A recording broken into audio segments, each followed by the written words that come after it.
Okay, my friends, I'm gonna show you guys today 5 of my favorite knee on the belly escapes, okay? And some of them are really dependent on the position, how it starts and where they go to. So the first one I'm gonna show you is one that I only typically use in transition, meaning when the person is running around the legs and goes knee on the belly. A lot of times people will do that, especially in the standing passes like a toreando, where they throw the legs off to the side and they step to block the hips, then get lower to solidify a position. So that's the first one I'm gonna show you.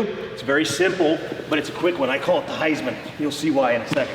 I'm here with Mandy. She's gonna throw my legs off to the side, and she steps here, boom, really quickly to block my hips so that she can get lower and wrap me up in side control, or even go knee on the belly. As soon as I get in this position, right away, she passes the legs, I'm gonna post on this knee, and I'm gonna kick off the floor with this foot, and I kick my hips up and around, just like this, so I can catch her back in the guard. Let's switch over to this side so we can see it from here. Watch my bottom foot. As soon as she throws the legs off to the side, okay, she passed my knees, but she's not fully past my hips yet. So once she goes here, I'm gonna post, my bottom foot digs into the floor to kick my hips up. I'm exposing my back a little bit just for a second, but this leg comes around. Wherever she runs at that point, my leg should catch her, okay? So that's number 1. Number 2, okay. This one is probably the one I go to at least 80% of the time, depending on where the hands are, what danger is happening, what's going on with knee in the belly. This is the one I'm almost always gonna go to. It's one of the first ones I learned. It's one of the, it's what I would consider the gold standard, okay? So what we're gonna do, it's very simple. I have a good defense here. She gets past my defense, she gets knee in the belly, okay? Now what I'm gonna do at this point is I'm gonna roll away. It seems like you're gonna expose your back a little bit, and you are just for a second. But my hands are still here to defend, okay? If it's fight, my hands are gonna be here, like I'm protecting my face, the back of my neck. All I'm doing is blocking her leg, okay? I can't push her knee off of me, all right? But I can block her from following me. So what I'm doing is I make a connection with my elbow and my knee here, my bottom leg moves. I scoot. A lot of times that knee's gonna come back down. They may end up back in side control, no big deal. Or I have the opportunity to come up and come up on a single leg, or belly down and have a chance at a better position. So that's probably the one I use the most. Number 3, okay. This one is a little counterintuitive, but it works quite well. If the person has a good position, good control in the underbelly, sometimes the best thing to do is let them progress position. Make them think that they can achieve the mount. I'm defending well here, I'm frustrating, but I'm not escaping the underbelly, and I definitely don't want to use this arm to push away, okay? I wanna make sure I keep myself safe, number 1, okay? Then I work on escaping. If they slide to go ahead and achieve the mount, I'm just gonna catch the foot as she tries to achieve the mount. I catch her foot, I turn, and then I'm gonna complete an elbow escape. Turn on my side, back to the guard, okay? Simple, but a lot of times people don't think about the opportunity to escape through the movement in transition. Sometimes that's the best way to escape. Number 4.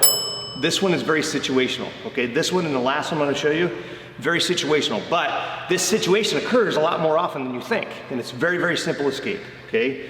Another one that's a little bit counterintuitive, but very good if you know what to look for. So no matter where the hands are, obviously I don't want both hands on my neck, but if I notice the person's hips are sitting back further than their foot here, which is, this happens a lot, very simple. All I'm gonna do is post on the hips.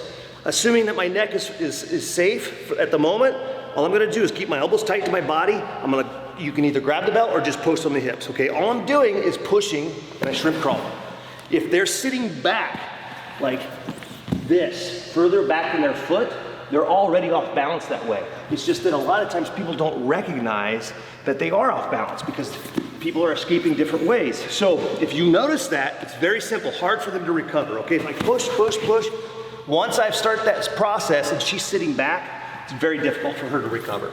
Number 5, this one is maybe the most fun to pull off. Again, very situational, okay? A lot of times people get really, really savvy with your escapes and they know which way you want to turn, okay?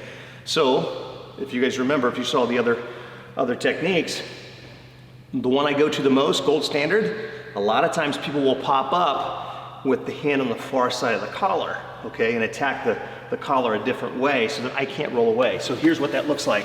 If she pops up and she has a hand on this side. So if this hand's thumb in on this side, okay, obviously I need to know where this hand is at, all right? But I can't move myself and do that escape because I'm bringing myself, I'm giving her free choke, okay? There's a number of chokes she could pull off here, but simply all she has to do is shoot that hand in and she's got it. So this is a problem. So when the person's got a good grip here, like this, I'm gonna shatter this hand. It's really annoying, but she wants to go for I keep my elbows tight, but she wants to go for my collar. I grab it and I hold on to it like this, okay? So she doesn't like this, right? And she wants to pull it away. She wants to pull this hand free. So when she pulls it free, I sneak my leg in. So I let her retract the arm, sneak the leg in. And now what I'm doing is I'm posting off the floor. Here, I lift my hips. This knee is gonna drive to the floor. Okay, so I lift like this. This hand comes here to block underneath the knee. And then I'm just gonna come up and assume knee in the belly on my own. So there you have it, folks. 5 ways to escape knee in the belly. Let us know what you think. Like, subscribe, all that good stuff, and we will see you soon.